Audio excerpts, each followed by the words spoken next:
Welcome to Boss Cowboy Sports, coming to you with another measured Kool-Aid report. Because, obviously I keep my ear to the ground. That means I'm listening. And obviously, with the joint practice with the Denver Broncos, it's obvious that it wasn't the best practice for some players. I thought it was a good practice for certain players. It wasn't as good as a practice for other players. So, it's a lot of people that love what they saw from CeeDee Lamb.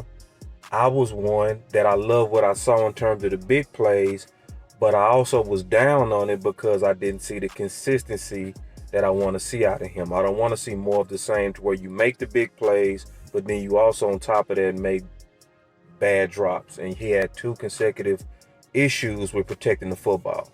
So nobody wants to see that. So that's an example of what I'm saying using CeeDee Lamb. Obviously, I know he's a dog. Obviously, I know he's a good player, but just using that as an example, it's the exact same thing, in my opinion, with the offensive line. It really is. And I think it's really, to a degree, been drawn out of proportion, way out of bounds on it. Because it comes across almost like a panic.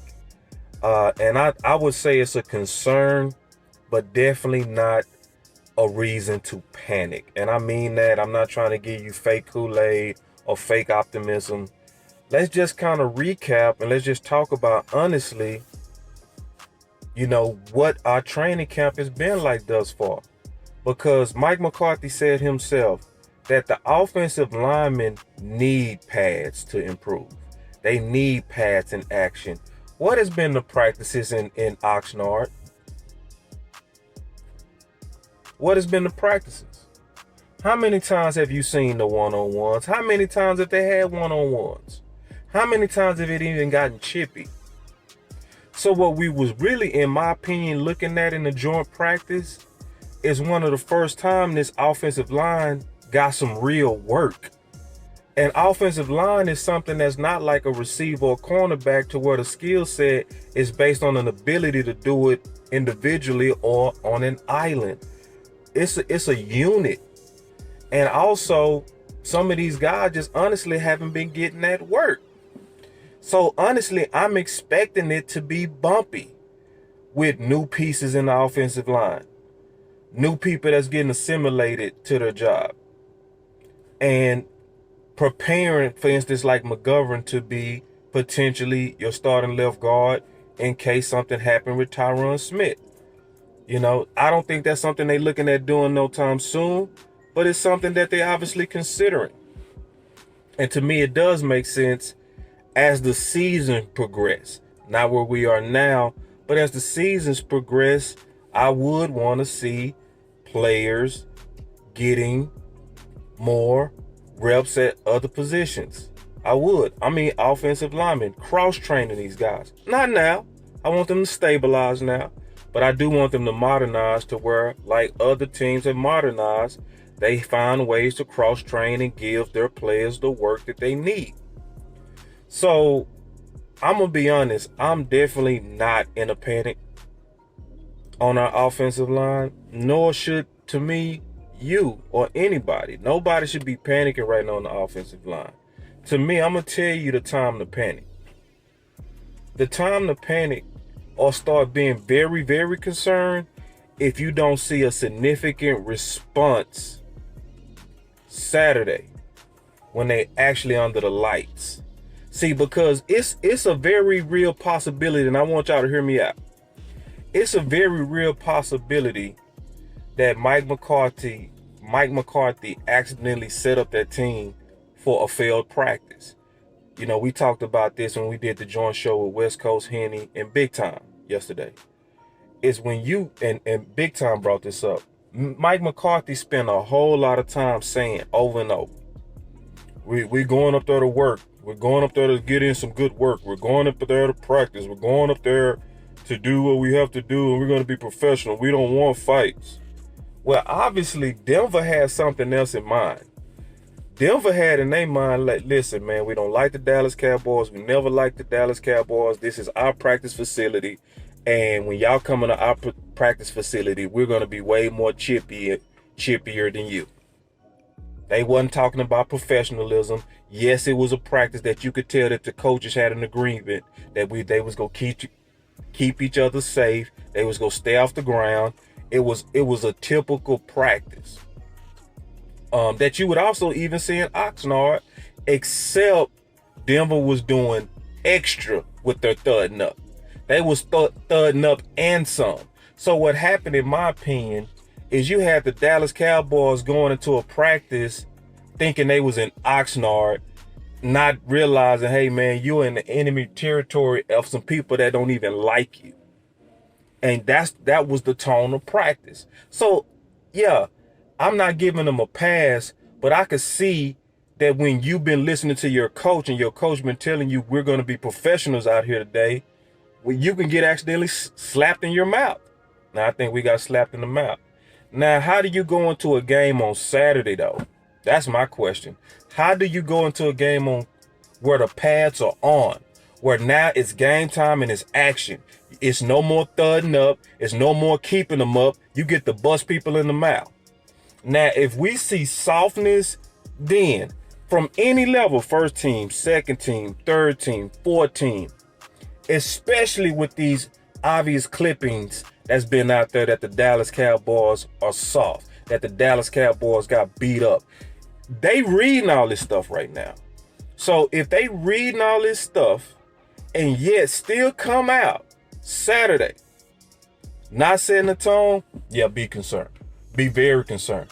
The major reason why you should be concerned is because they will be displaying the total opposite of what they preached all offseason. So when they preached all offseason, we want to be a tougher team. We want to be a physical team.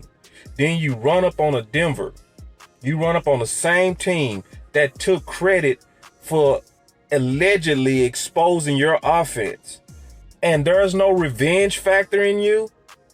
You supposedly got rid of some guys because they didn't have the right temperament. So this is the deal, man. I'm going to just say it straight. I'm going to just be all the way honest with everybody.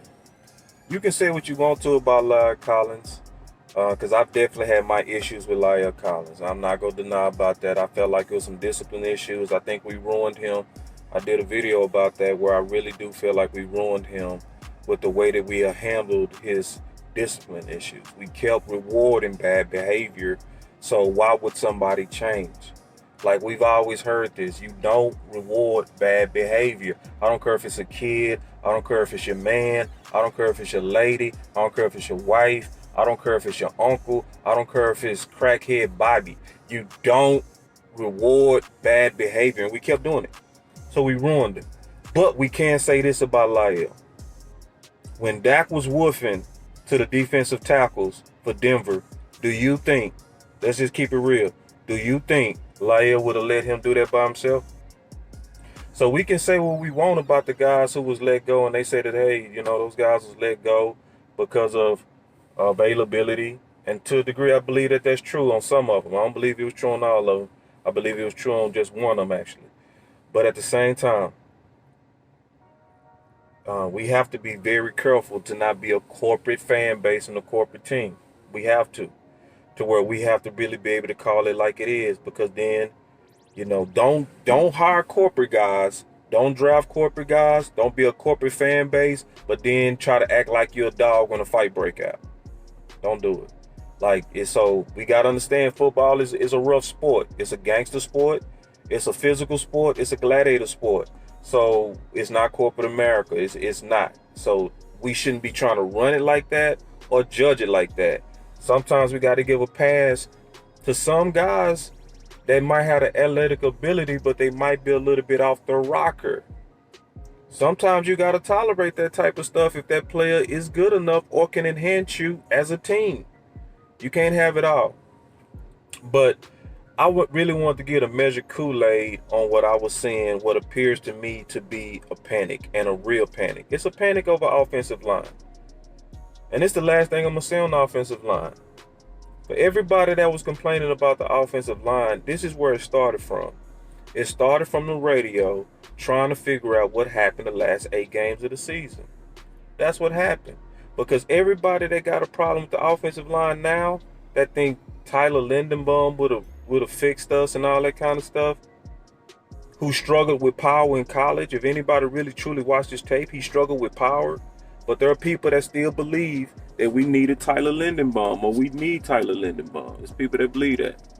But if you're one of those people that believe that, which I'm cool with,